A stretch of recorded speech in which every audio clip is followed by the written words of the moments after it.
Zoe checked the address twice before stepping into the restaurant. This was supposed to be a blind date, nothing more. A stranger, a conversation. One quiet evening she hadn't planned to overthink. The hostess guided her past the main dining room and stopped in front of a private door. When it opened, Zoe felt her breath catch and her pulse quicken. Giuseppe Rossi was already seated. Her boss. Cold. Untouchable. The man who spoke only when necessary. The man who had never once looked at her like this. He didn't stand. He didn't explain. He only lifted his eyes, calm and deliberate, as if she was exactly where she was meant to be. Zoe realized then that her real date would never arrive, because this meeting had never been a mistake. She took her seat slowly, fingers tightening around her purse, heart racing as the silence stretched, already sensing that whatever this was, it would change everything. So take a deep breath. And let's begin. Zanasunjadu de Part 1, 20,000 characters. Zoe Ashworth stood in front of her bedroom mirror, applying the final touch of lipstick, a deep burgundy that complemented her olive skin.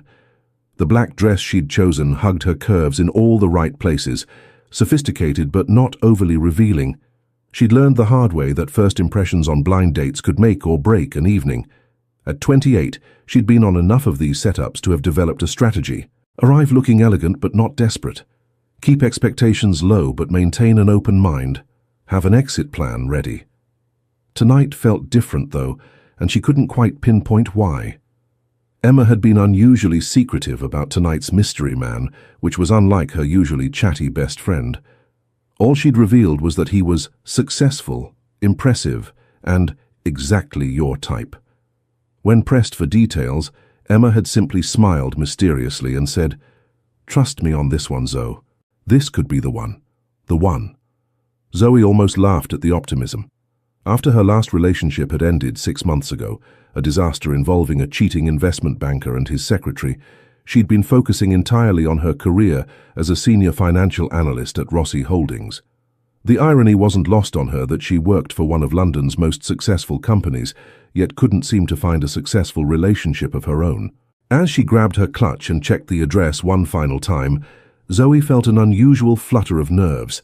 Sketch Restaurant in Mayfair was certainly impressive, the kind of place she'd always wanted to visit, but could never quite justify spending the money on herself. Either Emma's mysterious setup was very generous, or he was trying to make a serious impression. The autumn evening was crisp as she stepped out of her Shoreditch flat, the city lights already beginning to twinkle in the early darkness. The Uber ride through London's streets gave her time to compose herself, to push down the strange anxiety that had been building all day. She'd even left work early, which was unusual for her, claiming a headache to her supervisor. What Zoe didn't know was that 3 hours earlier, in a glass office tower overlooking the Thames, Giuseppe Rossi had made a phone call that would change everything. Giuseppe Rossi sat behind his mahogany desk on the 32nd floor of Rossi Holdings, his fingers drumming a steady rhythm against the polished wood. The view of London's skyline stretched endlessly behind him, a kingdom he commanded with precision and calculated control. But today, his legendary composure was cracking. He'd been watching Zoe Ashworth for 6 months. Not in any obvious way. Giuseppe was far too sophisticated for crude surveillance. Instead, he'd learned her patterns, her preferences, her vulnerabilities through careful observation. The way she took her coffee, black, no sugar, always from the small cafe near the office because she claimed their beans were the only ones that didn't give her a headache. The way she stayed late on Thursdays to finish reports that could easily wait until Friday because she hated having loose ends. The way she bit her lower lip when she was concentrating on complex financial models, a habit that had been driving him to distraction for months. Giuseppe Rossi was a man accustomed to getting what he wanted, in business, in personal matters, in the shadowy world that existed parallel to his legitimate enterprises. But Zoe Ashworth represented something he'd never encountered before, a woman who seemed completely immune to his considerable power and charm, mainly because she barely knew he existed. That was about to change. His assistant Francesca knocked and entered without waiting for permission, a privilege earned through 15 years of unwavering loyalty. "Mr. Rossi, Mr. Thornbury from Goldman Sachs is here to see you." "Send him in." James Thornbury entered the office with the confidence of a man who'd never had his world turned upside down in 30 seconds. Young, ambitious, well-educated, exactly the type of man who would normally have every advantage in pursuing someone like Zoe. Under different circumstances, Giuseppe might have respected him. These were not different circumstances. "Mr. Rossi, thank you for seeing me on such short notice. I have to admit, I'm curious about why—" "Sit down, James." Giuseppe's voice carried the kind of authority that made men twice his age comply without question. "We need to discuss your evening plans." James settled into the leather chair across from Giuseppe's desk, his expression shifting from confidence to confusion. "My evening plans? You have a date tonight, with Zoe Ashworth." The color drained from James's face so quickly that Giuseppe almost felt sorry for him. Almost. How could you possibly know about— "How I know is irrelevant." Giuseppe leaned back in his chair, his dark eyes never leaving James's face. "What matters is that you're going to cancel." "Sir, with all due respect, I don't understand what business this is of." Giuseppe opened a manila folder that had been sitting on his desk and slid it across the surface. James's hands trembled slightly as he opened it. Inside were photographs, bank statements, email printouts, documentation of every questionable transaction James had made over the past 8 months, every ethical corner he'd cut, every regulation he'd bent in pursuit of higher commissions and faster promotions. "The Henderson account," Giuseppe said quietly. "Quite creative the way you've been skimming those management fees. Small amounts, irregular intervals, carefully disguised as processing delays. You're smarter than most people who attempt this kind of theft." "This isn't theft, it's embezzlement, it's fraud. It's a minimum of 7 years in prison if prosecuted to the full extent of the law." Giuseppe's voice remained calm, conversational. "It's also the end of your career, your reputation, your future." James's breathing became shallow. "What do you want?" "I want you to call Zoe right now and tell her something urgent came up. Family emergency, work crisis, sudden illness. I don't care what excuse you use. You will never contact her again. You will never mention this conversation to anyone. In exchange, these documents disappear forever." "And if I refuse?" Giuseppe's smile was razor-sharp. "Then by tomorrow morning, copies of these files will be on the desk of every financial regulator in London, along with a detailed analysis of your criminal activities. Your employers will be notified, the press will be contacted, your family will read about your disgrace in the morning papers." The silence stretched between them, heavy with the weight of a man watching his carefully constructed life teeter on the edge of destruction. "Make the call, James." With trembling fingers, James dialed Zoe's number. Giuseppe listened with predatory satisfaction as the young banker stammered through excuses about a family emergency, his voice cracking with barely contained panic. When the call ended, Giuseppe's smile was cold and satisfied. "Excellent. Now if anyone asks, this conversation never happened. You understand?" James nodded frantically, clutching the folder as if it might explode in his hands. "What about these documents?"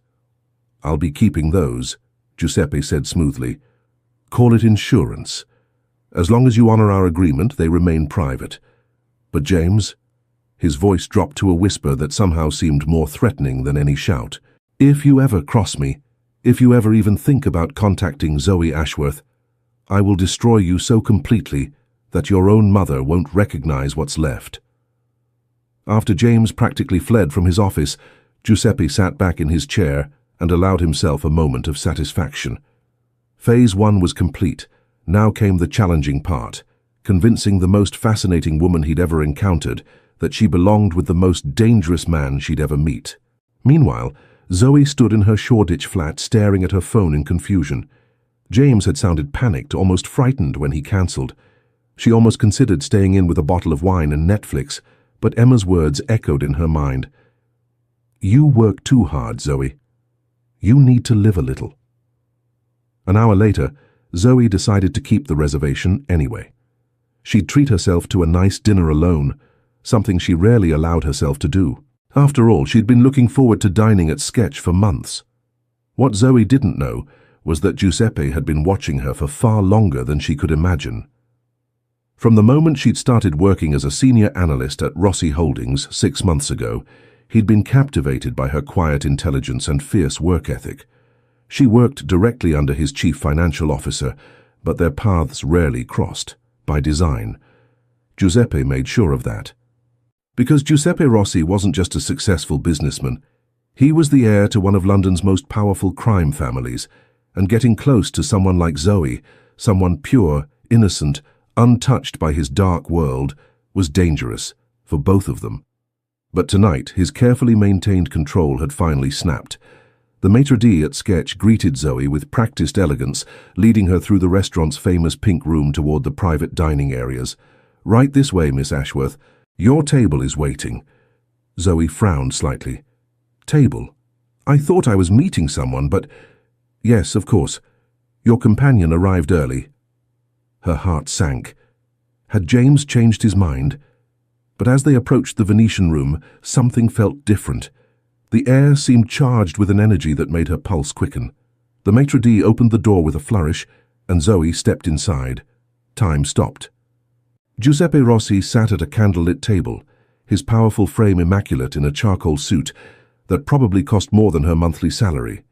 His dark hair was perfectly styled, and those penetrating brown eyes she'd admired from afar for months, were fixed directly on her with an intensity that made her knees weak. "Buonasera, Zoe," he said softly, his Italian accent wrapping around her name like silk. She stood frozen in the doorway, her mind struggling to process what she was seeing. This was her boss, the man who ran Rossi Holdings with an iron fist, the man who could destroy careers with a glance and close billion-pound deals over lunch, the man she'd secretly fantasized about during countless boring meetings, knowing he was completely and utterly out of her league. "Mr. Rossi," she whispered, her voice barely audible, "I don't understand. I was supposed to meet—" "James Thornbury," Giuseppe finished, standing slowly. Even from across the room, his presence was overwhelming. "Yes, I know, he won't be coming." Zoe's cheeks flushed as reality began to dawn on her. You made him cancel?" Giuseppe stepped closer, and Zoe caught the subtle scent of his cologne, something expensive and dangerously masculine. "I did." "Why?" The question came out as a breathless whisper. Giuseppe's eyes darkened as he closed the distance between them. He stopped just close enough that she could see the flecks of gold in his brown eyes, feel the heat radiating from his body. "Because," he said quietly, "I couldn't stand the thought of another man having what should be mine."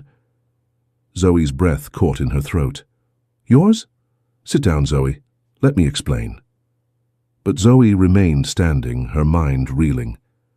"Mr. Rossi, I think there's been some kind of mistake. I should go—" "You should stay." His voice carried that same commanding tone he used in boardroom meetings, the one that made CEOs twice his age scramble to obey. "Please." The addition of that single word, spoken almost gently, made her hesitate. She'd never heard Giuseppe Rossi say, "please" to anyone. Slowly, she moved to the chair he was holding out for her. As she sat, his fingers brushed against her shoulders, and she shivered at the unexpected contact. Giuseppe took his seat across from her, and for a moment they simply looked at each other.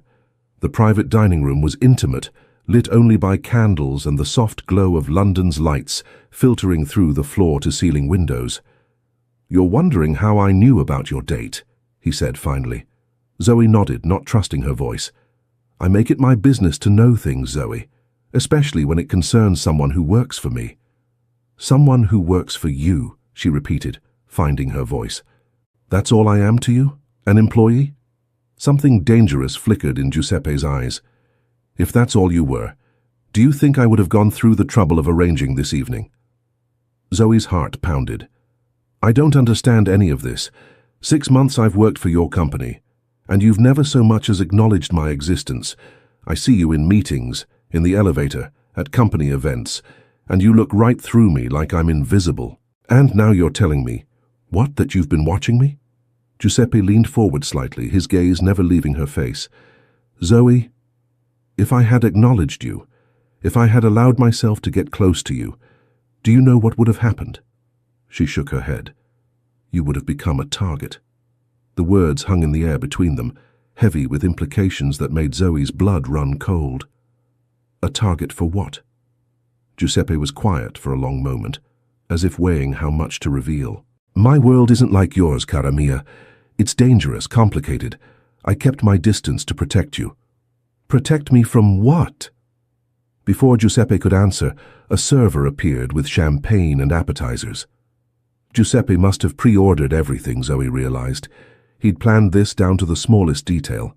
As they ate in charged silence, Zoe found herself studying the man across from her. She'd always thought Giuseppe was devastatingly handsome, but up close, the effect was magnified tenfold. There was something predatory about the way he moved, the way he watched her. He radiated power and danger in equal measure. You haven't answered my question, she said finally. Giuseppe set down his wineglass and fixed her with that penetrating stare. You work in finance, Zoe. You're intelligent. Surely you've noticed that Rossi Holdings is more diversified than most corporations. She had noticed. The company's revenue streams were impressive, but sometimes vague. There were acquisitions that didn't quite make sense, partnerships with companies she couldn't research, meetings that happened behind closed doors with men who looked more like bodyguards than businessmen. Are you telling me that your company is legitimate? Giuseppe said quickly.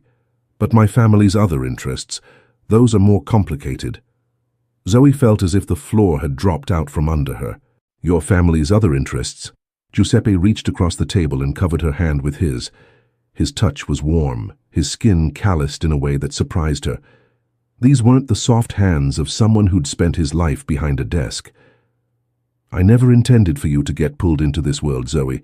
I tried to stay away. But when I heard about tonight, when I realized that another man would be here with you, touching you, making you laugh. His grip tightened slightly. I couldn't allow it. Zoe stared down at their joined hands. So you threatened him. I convinced him that his time would be better spent elsewhere. The casual way he said it sent chills down her spine. Giuseppe, what exactly are you telling me? He was quiet for so long that Zoe began to wonder if he would answer at all. When he finally spoke, his voice was low, intense. I'm telling you that Giuseppe Rossi isn't just a businessman, Zoe. I'm the heir to the Rossi family legacy in London. We control, let's call them alternative revenue streams. Shipping, import-export, security services. We have partnerships with similar families in other cities. The implications hit her like a physical blow. You're in the Mafia. That's a crude term, but essentially, yes. Zoe pulled her hand away from his, her breathing shallow. Oh my God, I work for the Mafia. You work for a legitimate business that I own.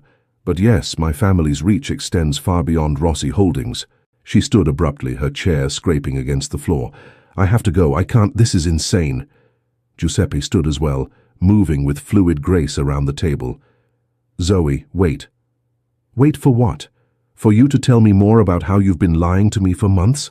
How my job is probably funded by illegal activities? Your job is legitimate, Giuseppe said firmly. I made sure of that. You made sure? She laughed, but there was no humor in it. You made sure. Of course you did. Because you control everything, don't you? Just like you controlled tonight. Giuseppe stepped closer, and despite everything she'd just learned, Zoe found herself responding to his proximity.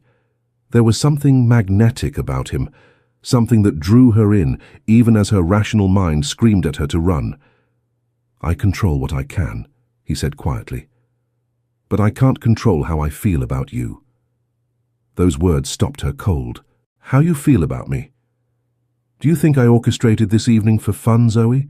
Do you think I risked exposing myself, my family's secrets, for casual entertainment? She could barely breathe. Then why?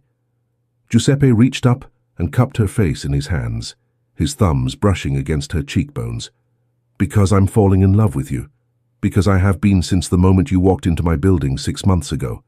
And because watching another man take what I want was going to drive me to do something far worse than cancel a dinner reservation. The raw honesty in his voice, the vulnerability beneath the dangerous exterior, made Zoe's resolve crumble. Giuseppe, tell me you don't feel it too, he whispered, his face inches from hers. Tell me you haven't thought about this, about us, and I'll have my driver take you home right now. But she couldn't say that, because she had thought about it. She'd fantasized about moments exactly like this one, and now faced with the reality of Giuseppe Rossi confessing his feelings, she found herself completely lost. "I don't know what to say," she whispered. "Then don't say anything. Just stay. Let me show you who I really am." Before she could respond, Giuseppe's phone buzzed against the table. His expression darkened as he glanced at the screen. "I have to take this," he said, his voice suddenly cold, businesslike. "Don't move." He stepped away from her, speaking in rapid Italian to whoever was on the other end of the call. Zoe caught fragments, something about a shipment, a problem, someone named Angelo. When he ended the call, his entire demeanor had changed. The vulnerable man who'd just confessed his feelings was gone, replaced by someone harder, more dangerous. "Is everything all right?" Zoe asked. Giuseppe's smile was razor-sharp. "Everything's perfect, Cara. But I'm afraid our evening has been cut short. Something requires my immediate attention." "What kind of something?" The look he gave her sent ice through her veins. "The kind of something that reminds you exactly who you're dealing with." Part 2, 20,000 characters. Giuseppe's driver was waiting outside Sketch when they emerged into the cool London night. The sleek black Bentley looked like something out of a movie, and Zoe felt like she was stepping into another world entirely. "Where are we going?" she asked as Giuseppe helped her into the passenger seat. "Somewhere you can see the truth," Giuseppe replied, settling beside her. His jaw was tight, his earlier vulnerability replaced by something altogether more dangerous. "Marco," he said to the driver, "the warehouse." Zoe's blood chilled. "The warehouse?" "Giuseppe, maybe I should just go home." "No." His voice was firm, final. "You wanted to know who I really am, Zoe. Tonight, you're going to see." The drive through London's East End took them through progressively grittier neighborhoods. Zoe watched the city transform outside her window, from Mayfair's elegant streets to the industrial landscape of the Thames docks. The Bentley's interior was luxurious enough to feel like a protective cocoon, but she couldn't shake the feeling that she was being transported into an entirely different world.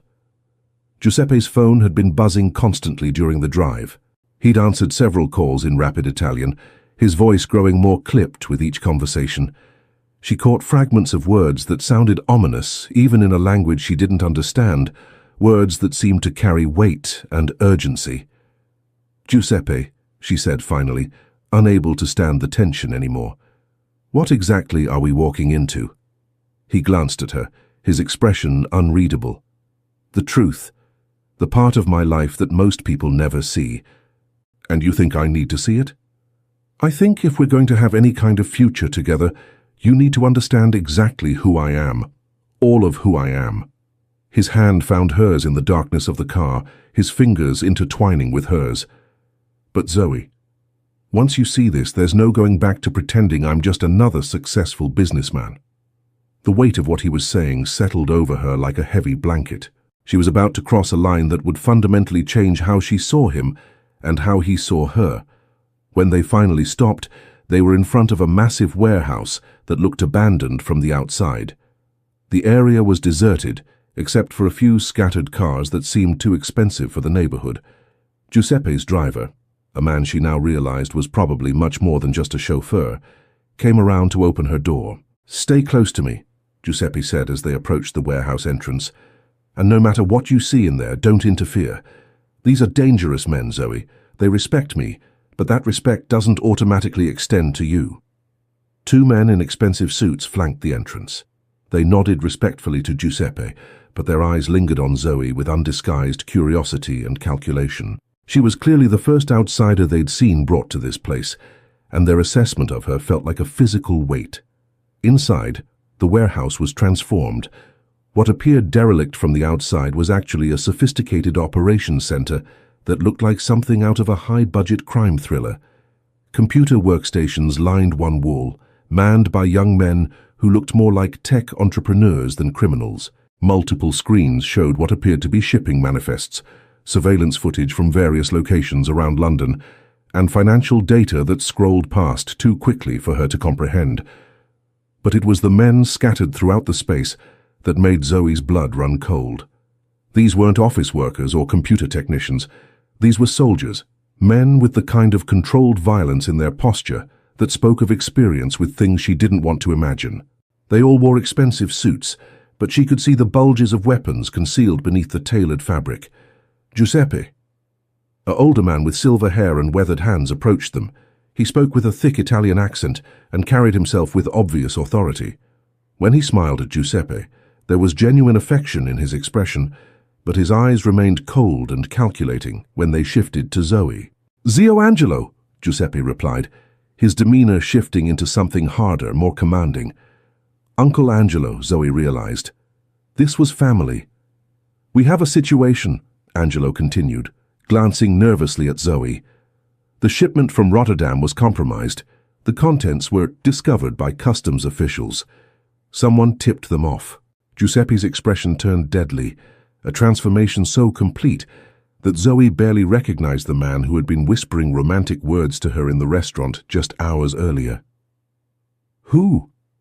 "We're still investigating, but all signs point to someone inside our organization, someone with access to shipping schedules and route information." The casual way they discussed what was obviously criminal activity made Zoe feel like she was drowning. Shipments, customs officials, inside sources. She didn't need a detailed explanation to understand what she was witnessing. "Has he been secured?" Giuseppe asked, and there was something in his tone that made Zoe's skin crawl. "We're working on it. He's in the back room." Giuseppe nodded, then turned to Zoe. His expression softened slightly when he saw the fear in her eyes, but there was no apology there.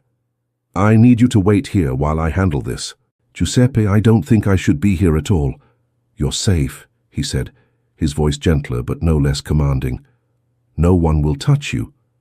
But I need you to see this, Zoe. I need you to understand what my world really looks like." Before she could protest further, Giuseppe disappeared through a door at the back of the warehouse. Through the windows, she could see him in conversation with several men around someone who was tied to a chair. The bound man's face was bloodied, and even from a distance she could see the terror in his eyes. Zoe found herself standing alone among men who looked like they could break her in half without thinking twice about it. But none of them approached her. Instead, they maintained a respectful distance, clearly following orders to protect Giuseppe's guest. Angelo remained nearby, his expression surprisingly kind despite the circumstances. "You must be the girl Giuseppe has been talking about." "He's been talking about me." The older man smiled, and for a moment his weathered features looked almost grandfatherly. "For months. We were beginning to think he'd invented you. Giuseppe doesn't usually bring women into this part of his life." "What exactly is this part of his life?" Angelo studied her carefully, as if weighing how much truth she could handle. "Giuseppe is a good man, Signorina, but he lives in a world where loyalty is everything and betrayal." He gestured toward the back room where Giuseppe was conducting his interrogation. "Betrayal has consequences." Through the windows, Zoe watched Giuseppe's body language change. He moved with predatory grace around the bound man, every gesture calculated to intimidate. When he leaned down to whisper something in the prisoner's ear, the man's face crumpled in terror. This was a side of Giuseppe she'd never seen, cold, ruthless, terrifying. But even as her rational mind screamed at her to run, she found herself unable to look away. There was something magnetic about watching him command absolute authority, seeing the way other dangerous men deferred to his judgment. "He's never brought a woman here before," Angelo continued, following her gaze. "You must be very special." "I'm not sure special is the right word," Zoe replied, unable to tear her eyes away from the scene playing out behind the glass. "I think confused is more accurate," Angelo chuckled. "Giuseppe's world is complicated, Signorina, but his feelings for you are not." "How can you be so sure?" "Because I've known that boy since he was 5 years old, when his father brought him to his first family meeting. Giuseppe has always been calculating, always thinking 3 steps ahead. But with you—" Angelo shook his head admiringly. "With you, he's acting with his heart," instead of his head. That's dangerous for a man in his position. What do you mean? I mean that caring about someone makes you vulnerable. In our world, vulnerability can get you killed. The fact that Giuseppe brought you here tonight, that he's willing to risk exposing you to this— Angelo's expression grew serious. It means he's already decided you're worth any risk. Their conversation was interrupted by the sound of raised voices from the back room. Through the window, Zoe could see Giuseppe's hand slam down on a table, his face inches from the bound man's. When the prisoner finally started talking, his words tumbled out in desperate, rapid Italian. "What's he saying?" Zoe asked, though she wasn't sure she wanted to know. Angelo listened for a moment, his expression darkening. "He's confessing, admitting that he sold information about our shipping routes to the Kozlov family." He spat the name like a curse. "Russian scum who've been trying to move into London for years. And what will happen to him?" Angelo's smile was cold. "Justice." 30 minutes later, Giuseppe emerged from the back room alone. His expression was grim but satisfied, and Zoe noticed for the first time that his knuckles were slightly bruised. When he approached her, she had to fight the urge to step backward. "Is he—" she began. "He's alive," Giuseppe said simply, rolling his shoulders as if to release tension. "But his betrayal has been addressed." The euphemistic way he spoke about what was obviously violence made Zoe feel sick. "Giuseppe, I can't be part of this." "You're not part of this," he said firmly, taking her arm with surprising gentleness. "You're part of me. There's a difference." "Is there? Because from where I'm standing it looks like you just tortured someone for information."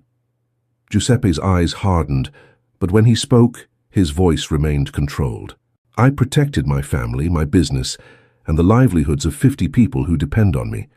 That man's betrayal could have cost lives, Zoe. In my world, that requires justice.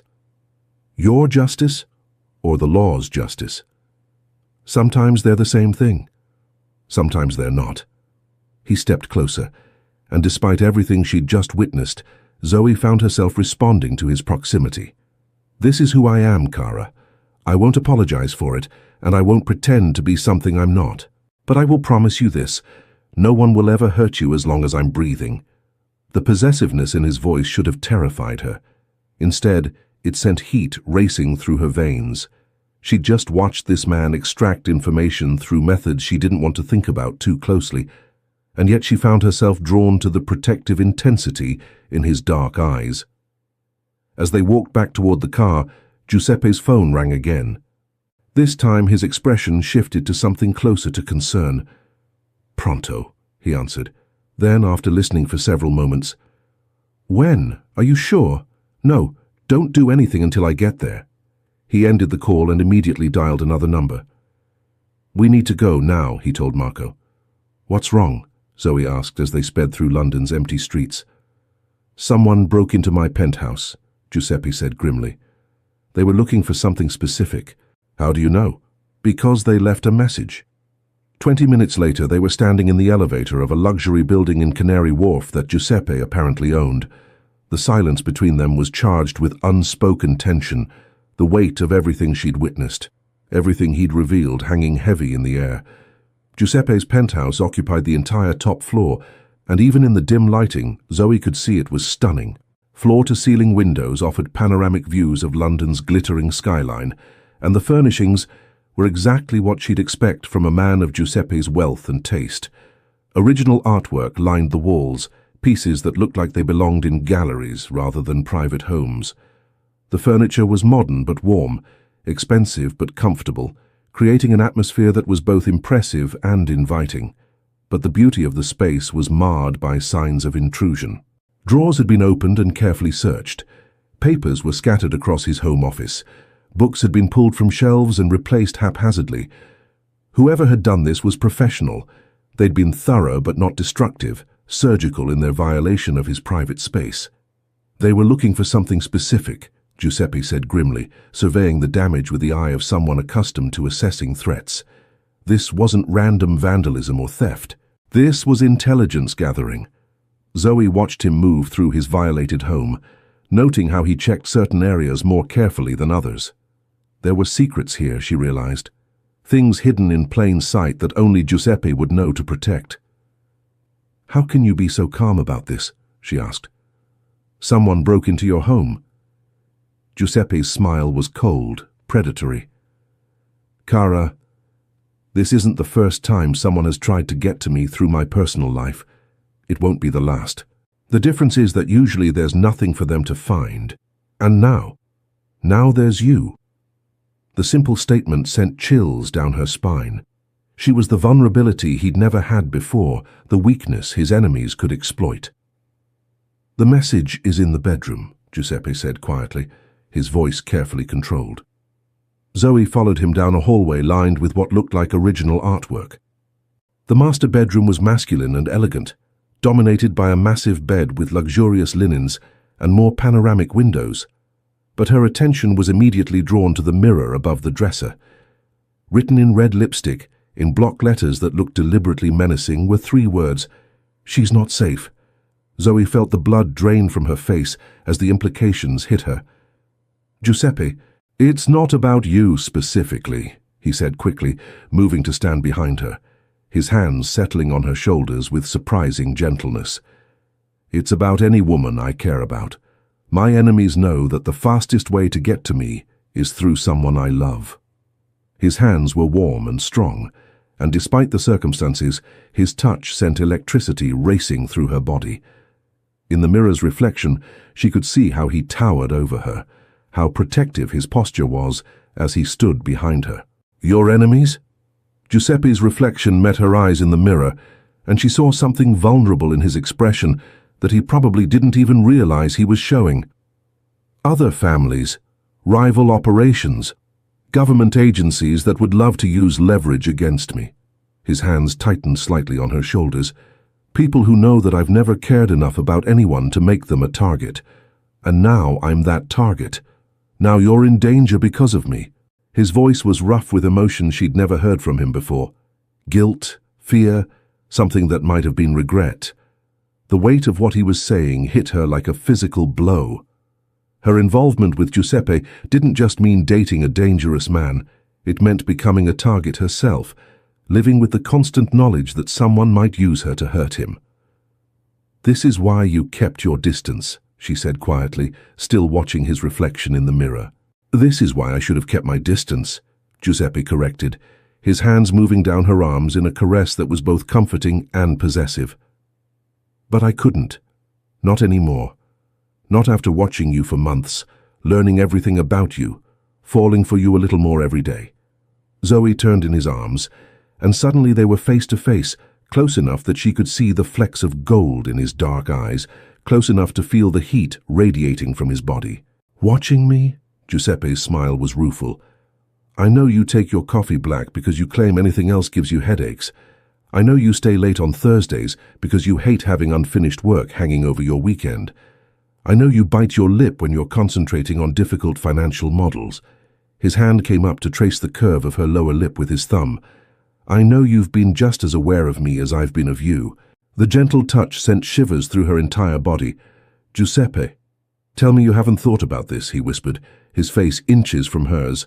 "Tell me you haven't wondered what it would be like between us." She couldn't tell him that, because it would be a lie. She had thought about it, obsessively, desperately, knowing it was impossible. "I thought about it," she admitted quietly. "But I never imagined it could actually happen." Giuseppe's smile was triumphant and tender at the same time. "It's happening, Cara. The question is whether you're brave enough to see where it leads." Before she could respond, Giuseppe's phone rang with an urgency that cut through the intimate moment like a knife. His expression hardened as he answered, and Zoe could tell immediately that whatever news he was receiving was serious. "When? Are you sure?" "No, don't do anything until I get there." He ended the call and immediately dialed another number. "We need extra security on the building, now, and I want someone watching every entrance." "What's wrong?" Zoe asked, though she was beginning to suspect she didn't want to know. "That was Angelo, the man we questioned tonight. He's dead. Someone got to him before we could transfer him to a more secure location." The casual way Giuseppe discussed death made Zoe's stomach lurch. "Someone killed him." Someone silenced him, which means whoever ordered the betrayal doesn't want us tracing it back to them. Giuseppe's expression was grim as he moved to another hidden panel in the bedroom wall. When it opened, Zoe gasped. Inside was an arsenal that would make most police departments envious. Handguns, rifles, ammunition, and equipment she couldn't identify. "Giuseppe," she began, but he was already checking the magazine on what looked like a very expensive pistol. "This confirms what I suspected," he said, his voice deadly calm. "The Kozlov family isn't just trying to steal our business, they're trying to eliminate us entirely." The implications of what he was saying terrified her. Which means this is war, Kara, and in war the people we care about become weapons our enemies can use against us. Zoe sank onto the edge of his bed, the reality of the situation finally hitting her with full force. "I need to think," she said finally. "I need time to process all of this." Giuseppe set down his weapon and moved to kneel in front of her, taking her hands in his. The contrast between the dangerous man who'd just been checking firearms and the gentle way he touched her was dizzying. "I know this is overwhelming," he said quietly. "I know I'm asking you to accept things that go against everything you've been taught about right and wrong. But Zoe, what I feel for you, it's not something I can control or ignore anymore." "What exactly are you asking me?" Giuseppe was quiet for a long moment, clearly struggling with something. When he finally spoke, his voice was barely above a whisper. "I'm asking you to trust me. I'm asking you to believe that despite everything you've seen tonight, despite the violence and the danger and the moral ambiguity of my world, what we have together is real. And if I can't, if this is too much, then I'll arrange for you to disappear. New identity, new life, somewhere far from London where my enemies can't reach you." The casualness with which he suggested completely upending her life made Zoe realize just how deep his world really ran. "You can just do that? Create a new identity for someone? I have resources, connections. It would take time, but yes. You could start over, completely clean, with enough money to live comfortably for the rest of your life." Zoe stared at him, trying to process the enormity of what he was offering. A completely new life, safe from the danger that came with knowing him, but also forever cut off from everything and everyone she'd ever known. "And you? What happens to you if I disappear?" Giuseppe's smile was heartbreaking. "I go back to being Giuseppe Rossi, heir to a crime family, forever alone because getting close to anyone puts them in danger." The pain in his voice broke her heart. She could see the loneliness he'd been carrying, the isolation that came with his position and his power. He'd built his life around control and careful calculation, but with her, he was offering to risk everything. "There has to be another option," she said. Giuseppe stood and walked to the window, looking out at London's glittering skyline with the bearing of a man surveying his kingdom. "There is. But it's more dangerous than disappearing." What is it?" Giuseppe turned back to face her, and the intensity in his eyes took her breath away. "You could become part of my world completely, not just my girlfriend, but my partner, my equal, protected by the same networks that protect me." "You mean—" "I mean you could become my wife." The words hung in the air between them like a challenge. Zoe's heart hammered against her ribs as the implications of what he was suggesting sank in. "Giuseppe, we've known each other for 6 months. We had our first real conversation tonight. You can't be serious about marriage." "In my world, marriages are often strategic alliances," Giuseppe said quietly, moving back toward her. "But this wouldn't be strategic, Zoe. This would be real. This would be me choosing to spend the rest of my life with the only woman who's ever made me want to risk everything." "How can you be so sure?" Giuseppe sat beside her on the bed, and the mattress dipped under his weight. "Because I've spent the last 6 months trying to convince myself that what I feel for you is just attraction, physical desire, something I could control or ignore. And tonight, when I saw you in that restaurant, when I watched you process everything I told you without running, when you chose to stay despite the danger." He reached up and cupped her face in his hands, his thumbs brushing against her cheekbones. I realized that what I feel for you goes far beyond anything I can control. Zoe's mind raced. Marriage. To a man she barely knew.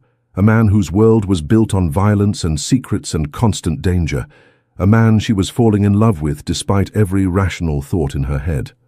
"This is insane," she whispered. "Completely," Giuseppe agreed, his lips curving into that devastating smile. "But insanity seems to be my specialty where you're concerned." Looking into his eyes, seeing the vulnerability beneath the dangerous exterior, Zoe realized that she had a choice to make. She could choose safety, the known quantity of her quiet life, the comfortable predictability of being ordinary.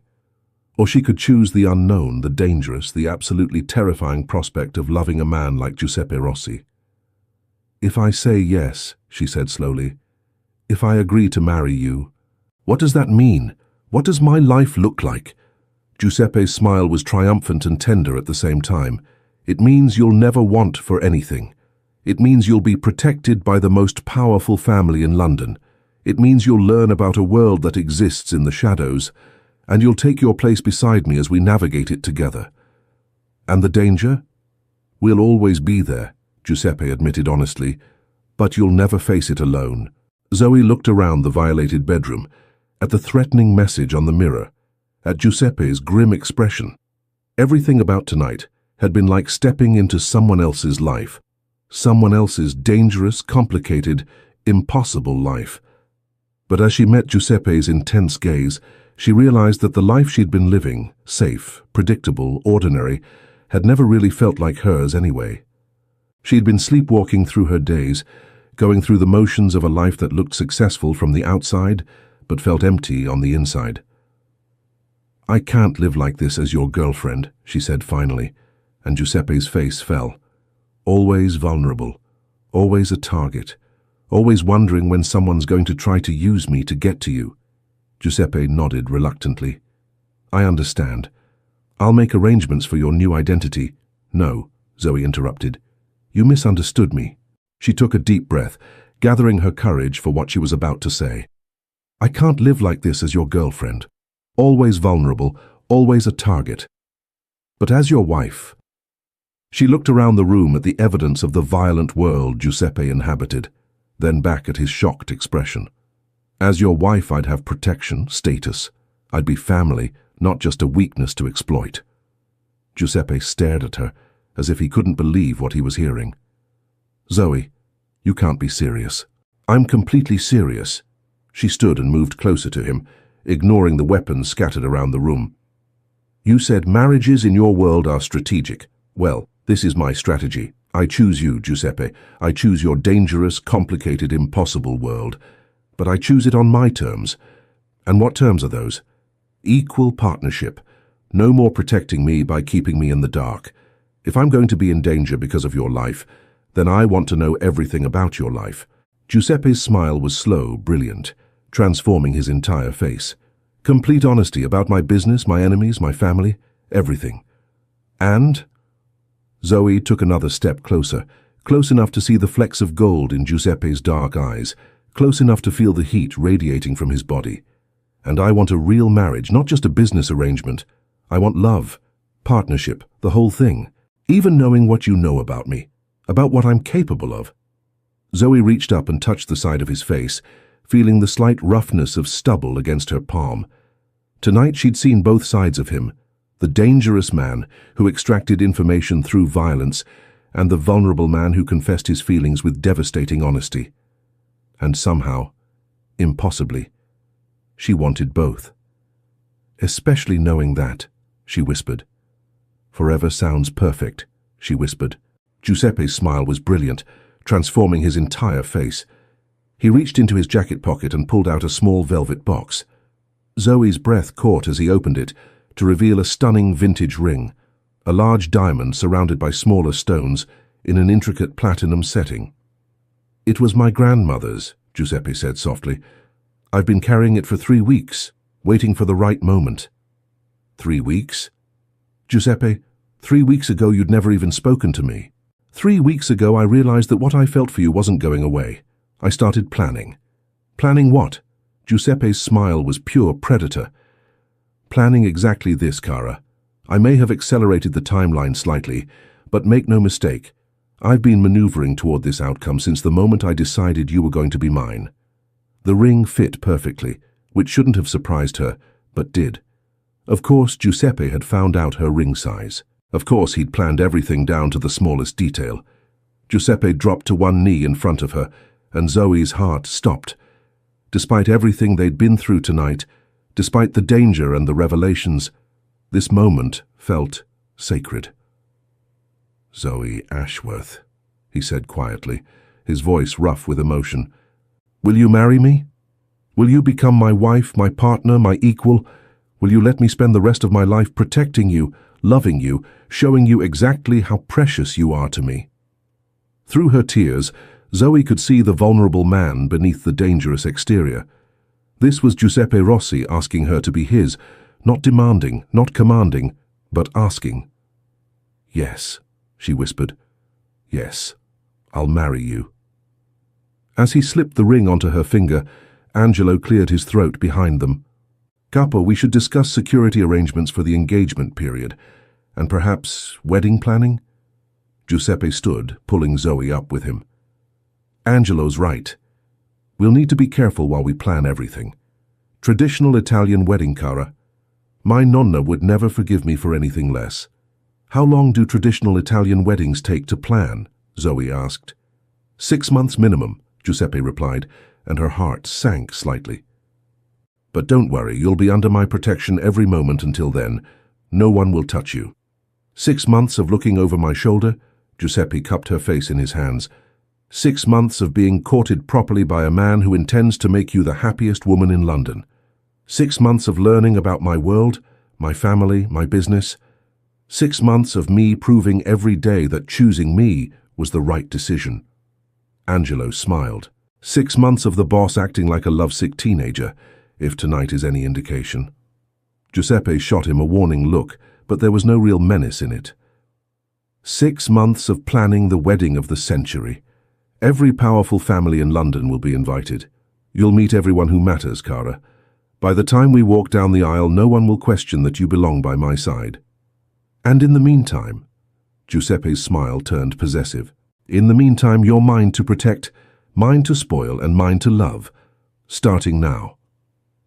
As Angelo and the other men began discussing security details and wedding logistics, Giuseppe drew Zoe back toward the bedroom.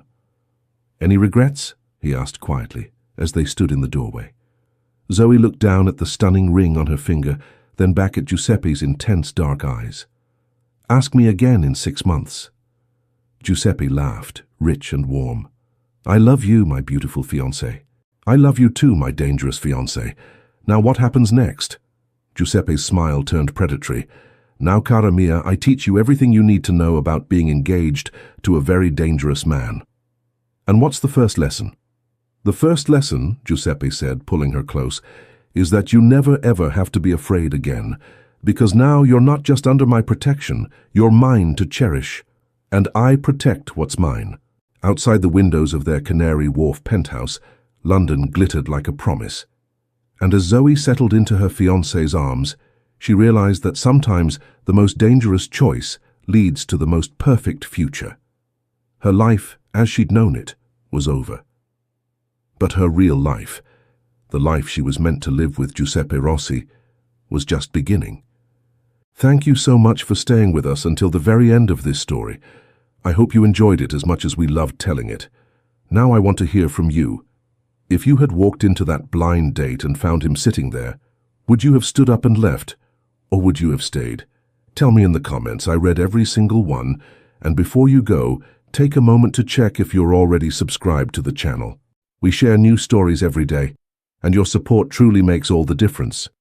Thank you for being here. You are essential to the growth of this channel, and we couldn't do this without you.